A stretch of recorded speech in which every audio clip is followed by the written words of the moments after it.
Good morning. We are them. Excuse us reading, but that's the kind of week. So,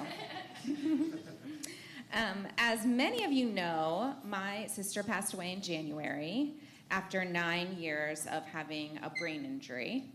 And in many ways, I had a slow grieving over those 9 years of she could no longer talk or walk or really participate intentionally. But in January, a new kind of grief came because, I could no longer physically visit her. I couldn't talk to her and squeeze her and kiss her head and all those things.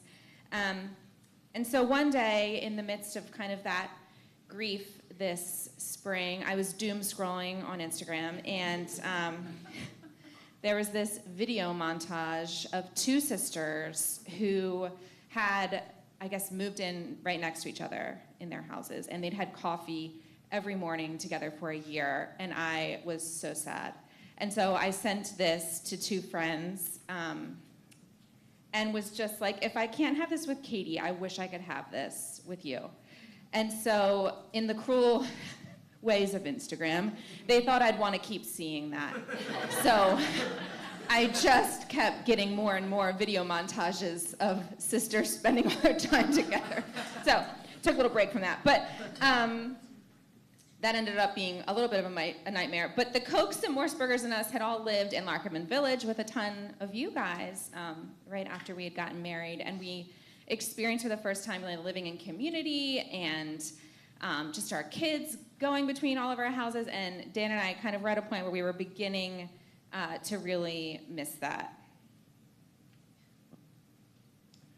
All right, so fast forward a few months, and we saw this house come on the market in this neighborhood, and it was very much outside of our budget.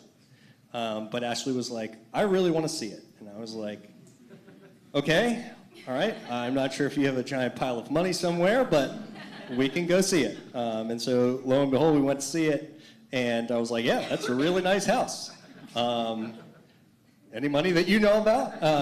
And so obviously we just kind of resigned ourselves to not putting in an offer because we were like, well, we can't afford it. And so we decided to just pray about it. And so Ashley and I were driving, kind of one of the rare instances where we were alone, and I kind of just prayed, Lord, if you want us to be in that house, like, you're going to have to make a way because we don't have the finances to make it work. And Ashley then also prayed, Lord, we ask for creative solutions and ideas to make this work if it's your will.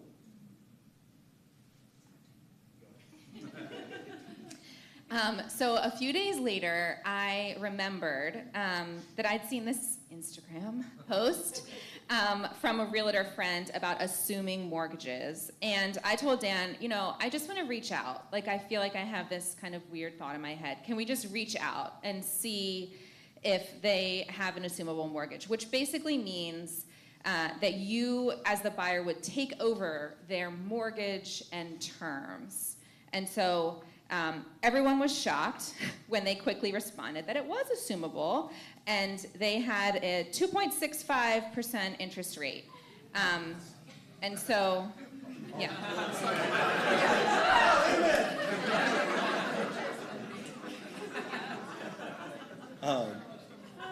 And so the biggest kicker was, and they were open to going through the process of letting us assume it. So as we continued on in the process, we learned a few things.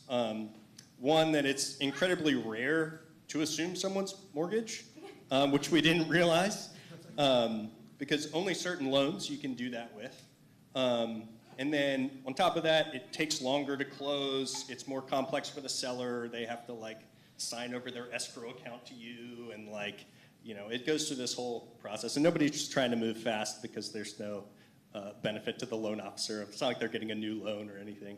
And so throughout the process, we actually talked to two different loan officers who both have been in the industry for decades, and neither of them had actually seen an assumable mortgage go through in their decades. One said, they're kind of like Bigfoot. They're out there, but I've never seen one. And so one other thing was that that we think helped was the seller actually happened to be, the husband was a loan officer. So he was not freaked out by any additional complexity of going through the process of the loan assumption. But still, the sellers actually had another offer with a traditional loan, and that could close a lot faster than we could. And for whatever reason, they chose our offer, which was supposed to take like at least double, if not more, of the time to close.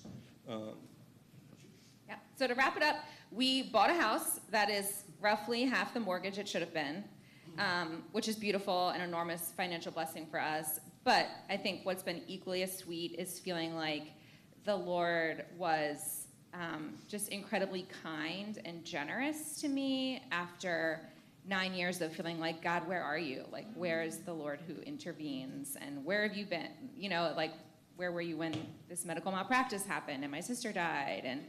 And just 1,000 things that came with that. So it really we felt like we were forgotten. I should say, I felt like our family was a little bit forgotten and overlooked. And so it just felt like the Lord showed up in a huge way. And so although obviously I lost my sister, I'm now within 2 blocks of 2 of my very best friends and the people that I sent that Instagram to. So it's awesome.